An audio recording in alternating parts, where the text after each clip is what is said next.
In Final Fantasy XIV, the hit new MMO from Square Enix, you got a bunch of jobs to choose from, and you could be really good with any of them. Or you could be complete dookie with one. But if you're having problems picking which one you actually want to main, I can help you with that. You got your tanks, which hold the front line and protect their friends with their big meaty bodies. You got your healers, who need to stop the idiots that are trying their hardest to die. Speaking of, here are the melee DPS. They care about uptime and being up close and personal. The ranged are too scared, so they stand in the back and help with encouraging words. And then you got the casty boys. They just care about how big their spells are. They don't care about you. There's one more, but we don't really talk about that one. Now, it's important to note that no matter which job you choose, everyone else is trash. As a tank, you're the big boss. You tell people what to do. If they're standing over at the entrance just idling around, you're the one sprinting out to the mobs. You control the pace, you pull the bosses, you pop the cooldowns. Want to run something new for the first time? Well, too bad. You have to know everything. Come on now, you're the tank. You got to tell everybody else what to do, so you have to know everything in the game.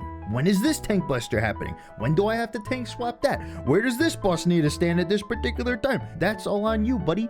As a healer, it's your job to be the babysitter. Everybody else in the group can't even function without you. Just look at these two tanks, for example. They're friendly, happy tanks, but it's your job to make sure they don't die. That DPS over there making best friends with the AoEs, it's your job to say, stop it. And if you successfully drag the party kicking and screaming through the encounter to sweet victory, you still get no commends. And as a DPS, you don't give a shit what the other people do. You're just going for your big parse. But parsing is illegal, so shh. And now I'm gonna go over all of the jobs individually so you can see if one of them strikes your fancy the most.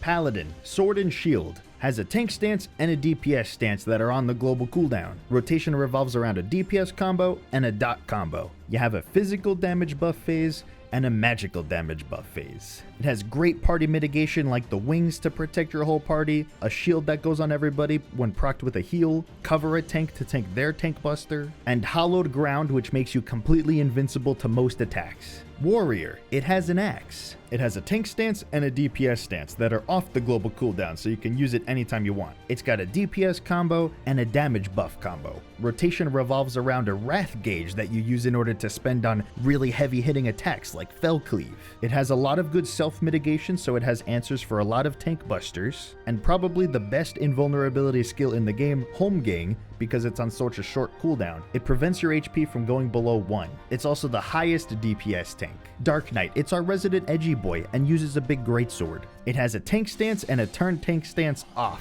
because you'll be using Dark Side no matter what, which gives you more damage and access to a whole bunch of darkness abilities. It has the one DPS combo, but it manages both MP and blood gauge to use other DPS abilities and enhance its other abilities with dark arts. Its invulnerability is Living Dead. If you were to die while you were using it, you will instead become a Walking Dead, and your healers have to heal you for full HP or then you die. It also has the Blackest Night, one of the coolest tank abilities. It's a shield you could put on yourself or a team member, and when it breaks, gives you more access to more DPS abilities. It has the lowest utility of the tanks, but deals really good damage too. White Mage, it has a cane. This is the most straightforward healer. It uses heal over time spells and a lot of strong AoE spells as well. White Mage excels at just pure raw healing and damage by itself, without much party utility. It has Benediction, a button where you just push it and it'll automatically heal anybody to full. What it doesn't have is shields, so it relies on the co-healer in order to get the shields up. Definitely good for a starting healing class. Actually, it's the only one you can start healing with from the very beginning. If you want to have heal over time effects and regens, this is the healer. Also has the best AoE damage in dungeons by spamming Holy. Scholar, it uses a book and a fairy. This is the pet healing class. Scholar mostly focuses on shielding and preventing damage than it does heal over time. It uses Aether Flow, which gives it 3 charges of abilities per minute that it can spend on different types of healing or DPS abilities. You have 2 different fairy pets that you can use. One of them specializes in AoE heals and healing buffs, and the other one has a speed buff, but usually you use the stronger healing one.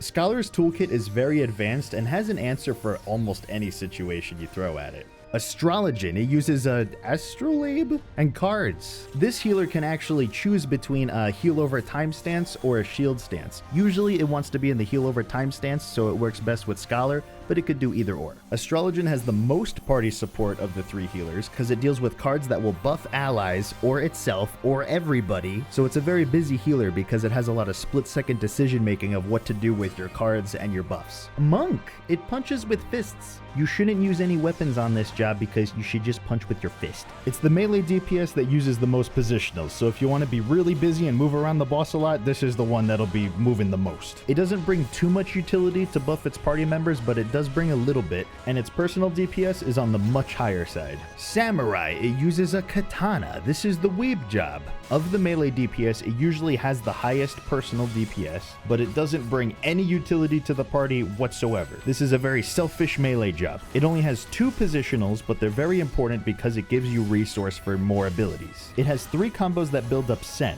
and depending on how much Sen you have when you spend them, it'll do a different DPS move. One of them is a dot, one of them is an AoE attack, and one of them is a really strong hitting single target attack. It also has Kenki that it builds up, and you can spend that on DPS moves as well. Samurai is usually regarded as more straightforward to learn.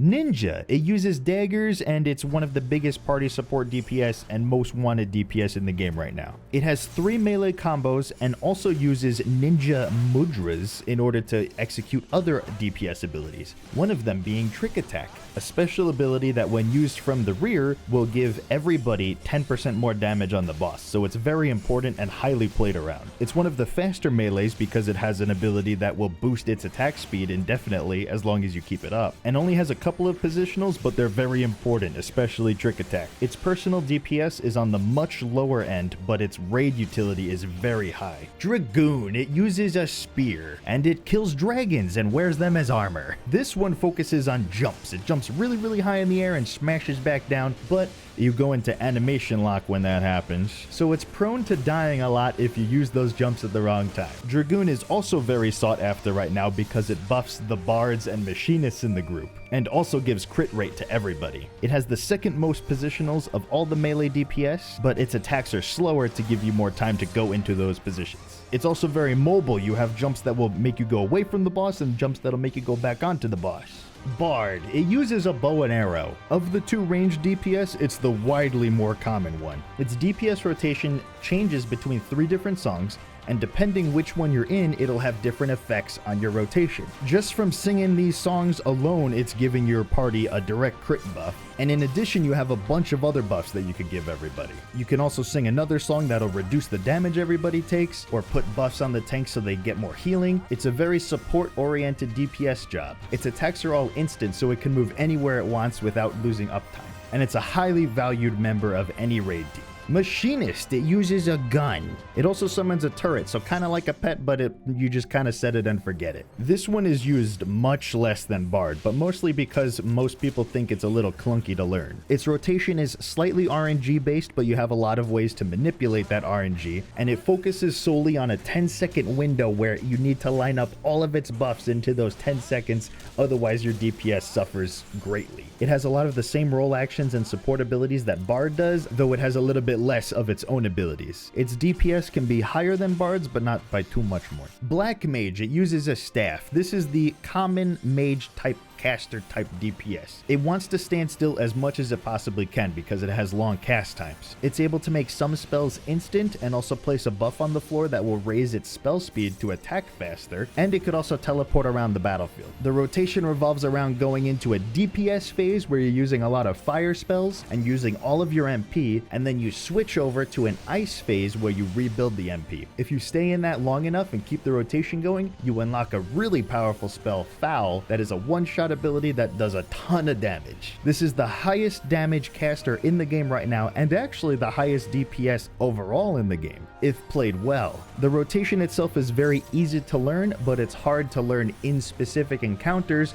in order to reduce its movement and deal the most damage possible. Summoner. It uses a book. This is the pet DPS caster. It summons little versions of some of the primals. Its rotation revolves around keeping its dots up and using Aether Flow abilities to use special high damage attacks in order to unlock another phase where it uses Dreadworm Ether to channel Bahamut into its body and use Death Flare attacks. After it does this twice, it's able to channel Bahamut further and actually summon him and control him to use even stronger attacks. So the rotation spans over a 2-minute period. Most people would say it's a complex job to learn at first, but once you do, it's more simple to understand. Its DPS is very high, usually a little bit below Black Mage, and it's very mobile. Summoner is also one of the only 2 DPS classes that can raise in battle. Red Mage, it uses a sword and a focus thingamabobber that it puts together. Red Mage rotation focuses around using black magic and white magic to slowly build them up at the same time and then spend that on powerful melee attacks that will then be used as a finisher of either a white magic or a black magic spell,